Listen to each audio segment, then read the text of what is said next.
और आगे बढ़ने से पहले हम आपको एक और खबर देना चाहते हैं। हमने आपको बताया था कि दुनिया में कोरोना वायरस फैलाने वाला देश चीन अब कैसे कोरोना के संकट काल को अपना नया बिजनेस मॉडल बना रहा है।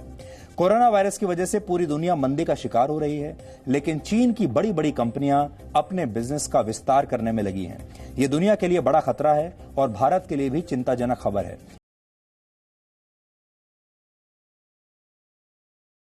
भारत में शेयर बाजार को रेगुलेट करने वाली संस्था securities and exchange board of India यानी सेबी ने बैंक से उन विदेशी निवेशकों की डिटेल्स बताने के लिए कहा है जो विदेशी निवेशक चीन और हांगकांग से जुड़े हुए हैं। सेबी ने उन सभी विदेशी निवेशकों का रिकॉर्ड रखने के लिए कहा है जो फॉरेन पोर्टफोलियो इन्वेस्टर्स के जरिए भारतीय शेयर बाजार में निवेश करते हैं।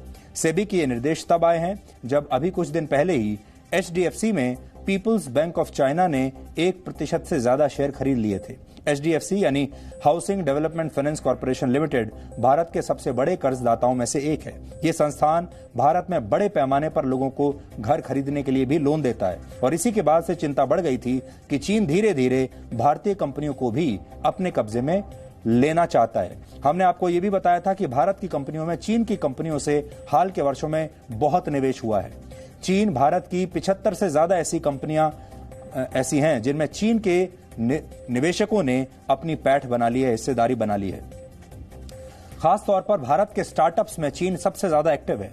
भारत में 30 बड़े स्टार्टअप्स में से करीब 18 स्टार्टअप्स में चीन के निवेशकों का पैसा लगा है। ये वो स्टार्टअप्स हैं और ब्रांड्स हैं जो आपके दैनिक जीवन का हिस्सा अब बन चुके हैं। और इसी तरह चीन दूसरे देशों में भी बड़ी बड़ी कंपनियों में निवेश करने के बारे में सोच रहा है और कई ऐसे देश हैं इस समय जिन्होंने अपने यहां इस संकट काल में भी नियमों को और कानूनों को बदल दिया है ताकि वो अपनी बड़ी बड़ी कंपनियों को चीन के निवेश से बचा सकें। बहुत सारे ऐसे देश हैं जिन्होंने अभी हाल ही में अपने नियमों में बदलाव किया है क्योंकि वो नहीं चाहते कि इस समय कमजोर अर्थव्यवस्था का फायदा उठाकर चीन की बड़ी बड़ी कंपनियां उनकी कंपनियों को टेक ओवर कर लें। इसलिए चाहे ये तमाम देश हों या भारत जैसे देश हों, चीन की नजर सब पर है।